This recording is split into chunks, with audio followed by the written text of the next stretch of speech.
With Pickcel, create a composition and play multiple content on your screen simultaneously.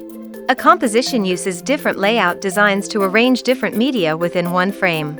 You can divide the entire screen space into several small compartments, called zones, or have a single full-screen zone. Each zone can show an exhibit. So, let's see how it's done. Go to the Composition module. Click this button, and you will find some standard layout templates. You can also create a custom layout from here. Let's see a demo with this 3-zone template. On the left, you will find all your saved media. You can upload more files from here. Once done, simply select a zone and start assigning the media files to each zone. Assign as many visuals as you like to each zone.